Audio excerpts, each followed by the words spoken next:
সুখ শান্তিতে মানুষের মনের গুরুত্বপূর্ণ নিয়ন্ত্রণ রয়েছে। একজন মানুষের সুখ শান্তি নির্ভর করে তার মানসিক চিন্তাধারার ওপরে। তবে মানুষের আশা আকাঙ্ক্ষা চাহিদাগুলো যদি নিয়ন্ত্রিত থাকে তাহলে মানসিকভাবে এমনিতেই সুখ ও শান্তি পাওয়া যাবে। তবে জীবনে চলার পথে বেশ কিছু সাধারণ বিষয় যদি মেনে চলা যায় তাহলেও জীবনে খুশি থাকা যাবে। সেই গুরুত্বপূর্ণ বিষয়গুলো সম্পর্কে আজ আপনাদের সামনে আলোচনা করব।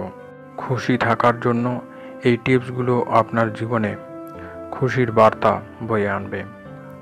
প্রথমেই আপনি যেটা করবেন সেটা হলো, যেখানে আপনার কদর বা সম্মান নেই সেখানে মোটেও যাবেন না, কারণ সেখানে গিয়ে আপনি মানসিকভাবে কষ্ট পাবেন। কারণ সেখানে গিয়ে আপনি যে ব্যবহার পাবেন সেটা আপনি মানসিকভাবে দুঃখগ্রস্ত হবেন। এমনকি যারা আপনার সঙ্গে ভালো ব্যবহার করবে না তাদের সঙ্গে আপনার সম্পর্কটা আরও খারাপ হতে পারে। তাই এই সব নেগেটিভ ঘটনাগুলো এড়িয়ে চলে খুশি থাকতে হলে আপনাকে সতর্ক হতে হবে। দ্বিতীয় যেটা আপনি করতে পারেন সেটা হলো, যে বুঝতে চায় না তাকে বোঝাতে যাবেন না।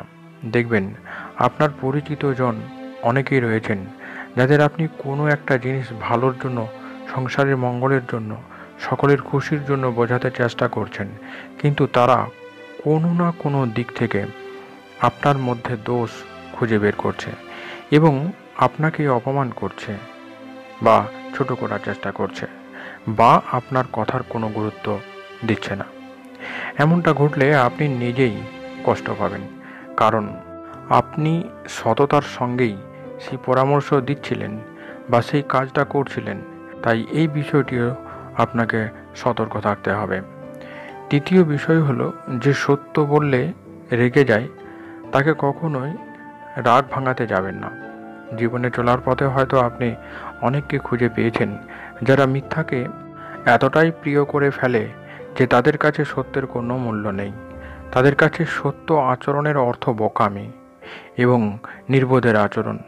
চতুর্থ যে গুরুত্বপূর্ণ বিষয়টি সম্পর্কে আপনি আপনার খুশির জন্য মেনে চলবেন সেটা হলো, যে আপনার চোখে যে ব্যক্তি বা যিনি নিচে নেমে গেছেন তাকে কখনোই ওপরে তোলার চেষ্টা করবেন না।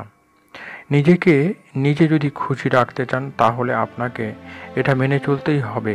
না হলে আপনি যদি অধঃপতনে যাওয়ার ব্যক্তির কথা ভেবে তাকে উদ্ধার করতে যান তাহলে তার করা আচরণ আপনাকে মানসিকভাবে দুঃখ দিতে পারে। বরং আপনার উচিত ভালো কাজ করে যাওয়া এবং খুশি থাকা, যাতে নিচে নেমে যাওয়া ব্যক্তি আপনাকে অনুসরণ করে উপরে উঠে চলে আসতে পারে। পঞ্চম বিষয়টি হলো, আপনাকে জীবনে খুশি থাকার জন্য মেনে চলতে হবে সেটা হলো, জীবনে যদি কোনো সমস্যা আসে তাহলে ভেঙে পড়া চলবে না। মনে রাখতে হবে জীবনের সমস্যাটা স্বাভাবিকভাবেই আসতে থাকে এবং সেটা আপনি আবার কেটে যাবে। খারাপ সময় নিজেকে সামলে চলাই সফল ব্যক্তির জীবনের একমাত্র শিক্ষা। ষষ্ঠ এবং শেষ বিষয়টি, যেটা আপনার জীবনকে বেশি দুঃখ দেয় সেটা থেকে নিজেকে রক্ষা করার জন্য, নিজেকে খুশি রাখার জন্য আপনি যেটা করবেন সেটা হলো, যে ব্যক্তি আবহাওয়ার মতো বদলে যায় তার সঙ্গে কোনো সম্পর্ক রাখবেন না, কারণ এদের সঙ্গে সম্পর্ক রাখতে গেলে প্রতি মুহূর্তে আপনি প্রতারিত হবেন। আসলে এই সমস্ত ব্যক্তিগুলো কাজের জন্য নিজেকে জারি করবে, কিন্তু সকল ব্যর্থতার জন্য আপনাকে দায়ী করবে। আশা করব আজকের ভিডিওটি আপনাদের জীবনে খুশি থাকার জন্য নতুন বার্তা দেবে। ভিডিওটি আপনাদের কেমন লাগলো তা কমেন্ট বক্সে অবশ্যই লিখে জানান। ভালো লাগলে লাইক এবং শেয়ার করতে ভুলবেন না। যারা এই চ্যানেলে নতুন তারা অবশ্যই চ্যানেলটিকে সাবস্ক্রাইব করে চ্যানেলের সঙ্গে থাকুন। সম্পূর্ণ ভিডিওটি দেখার জন্য আপনাদেরকে অসংখ্য ধন্যবাদ।